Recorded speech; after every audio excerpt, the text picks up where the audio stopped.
Welcome to Have an IPA with a CPA. We're here to share ideas to help your business make more money and you keep more of the money you make. Hi, I'm Paul Mueller.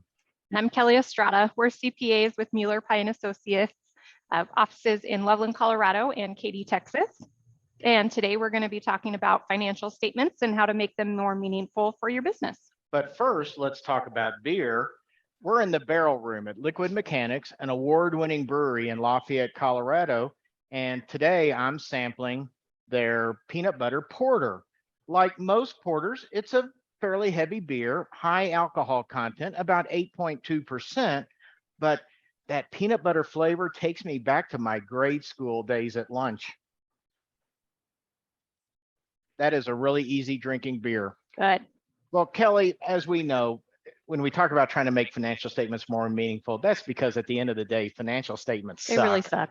I mean, those financial statements were set up by us, accountants, and it's full of all kinds of confusing jargon. Like fixed assets, depreciation. I mean, all kinds of terms that you and I know. I mean, that's how we talk all the time. But business clients may find that those words meaningless to them. Sure. And at the end of the day, I think financial statements are often not read by our clients because they're unreadable. They don't understand them. So there's got to be an easier way, and maybe you can share some ideas on what we can do to help clients access, understand, and be able to read those financial statements a little bit easier. I'm going to pull up QuickBooks, which is a software that we recommend to our clients. A lot of our clients use this bookkeeping software. But within QuickBooks, it is very easy to pull reports out of here after you have recorded financial information. There's really two main reports that are going to be important as a business owner to know and to read. First one being a balance sheet. Balance sheet is a picture of your assets, the things that you own, your liabilities, which are what you owe, and your equity, which is essentially what you own after all of those assets. It's what you get to keep after paying off everybody. Sure. It's almost like a Snapchat for finances. It's a moment in time of what you own, owe, and what belongs to you. Exactly. Within the assets and liabilities, you're going to see current assets, which are going to be things that are readily turned into cash. Your bank accounts, accounts receivable, inventory. You also have fixed assets. Those are things, equipment, other items that you owe, vehicles, computers, furniture and fixtures. And those are the items that are subject to depreciation over some extended period of time, except under tax rules right now, a lot of that equipment, we can write that off all immediately in the first year. Yep. Liabilities, same thing. You're going to see current liabilities. Those are things that you owe typically within a year. Your payables, those bills that you have from vendors, credit cards, payroll taxes, sales taxes, things of that nature. Long-term liabilities, those are typically your bank loans, those longer-term loans that you have outstanding. Could be an SBA loan, an EIDL loan from the pandemic days, but typically it's going to take a long time to pay those types of items off. Exactly. The other main financial statement that you can pull through QuickBooks or that you would want to know about is a profit and loss statement. This is going to be a statement, gives you a picture over a period of time of the money that you've made, what you've spent, and after those, what you still have. Basically. What you still have, hopefully a positive number. Exactly. At the bottom line. You can see in this sample that we have, we're running it from January 1st through July 27th. So through today of this year, you can see you've got your income, which QuickBooks makes it very easy to collapse all of this down. Income, cost of goods sold, the rest of your overhead expenses here to get you down to a bottom line number for your net income. And that's one thing I like about QuickBooks Online is that ability to either compress the financial statement to just those major categories that you want to look at, or you can unclick those items and begin to expand that profit and loss statement.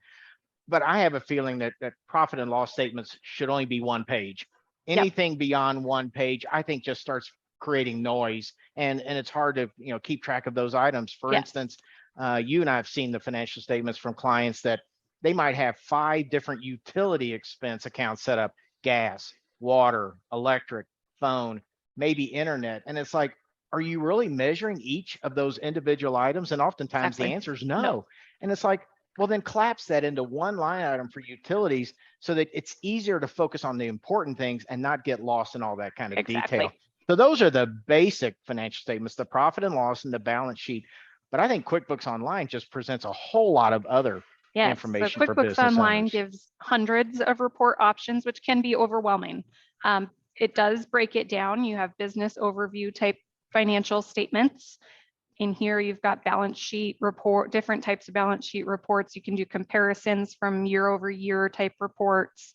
So there's a bunch of options in there. It also goes into who owes you. I'd say a big one that business owners should be reviewing is this accounts receivable aging summary. This is going to tell you who owes you and how long have they owed you that money. And I think this is an essential report for most business owners who are invoicing customers and waiting to be paid, that they need to be on top of, if not on a weekly basis, at least on an every other week basis, to see who hasn't paid you and how old are some of those. Because if you scroll down this report, and again, this is a sample client, you're going to see some of these items that are out there in that over 60-day column. And accounts receivable are not like wine.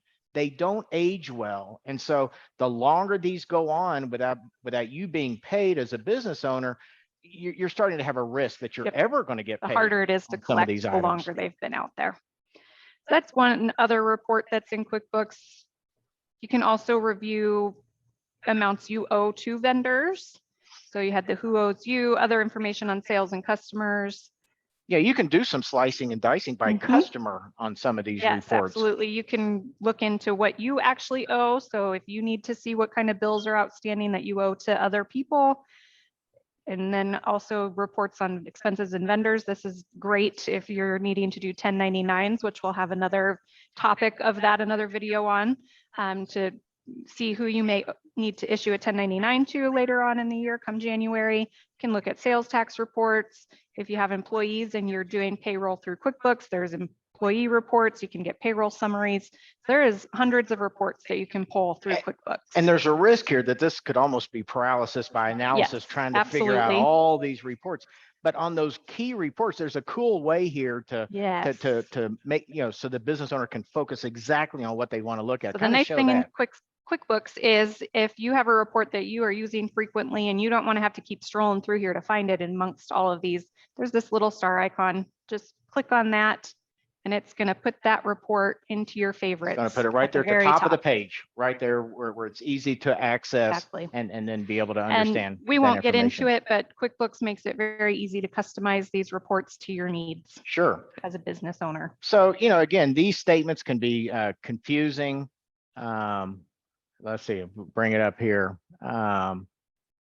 And I always feel like that as a business owner, they can't know everything that's going on in the business, but there's some things they must know about going on to their business. And I always refer to it as the big three. And so on this screen, what we're showing is, a highly condensed format for a profit and loss statement. And I believe the three really important numbers that every business owner needs to know is revenue, are sales up, are sales down, what's the trend, how are those moving? They also need to know their gross profit, because the gross profit is the amount of revenue they get to keep after paying for things like direct labor and materials that helped produce that revenue. Those two numbers, revenue and gross profit, should be moving somewhat in tandem. So if revenue's up 10%, gross profit theoretically should be up 10%. It's never a perfect match, but there should be some correlation between the trends between those two numbers. What we don't like to see is a client that might have their revenues are flat, but their gross profit is down, say 15%, because there's been an increase in those labor and material costs that the client hasn't pushed through to their customer in terms of pricing. And so that gets you in a situation where you're winding up working harder to make less money. And who wants to be in that environment? So again, revenue, how's that moving? Gross profit, is it tracking with your revenue?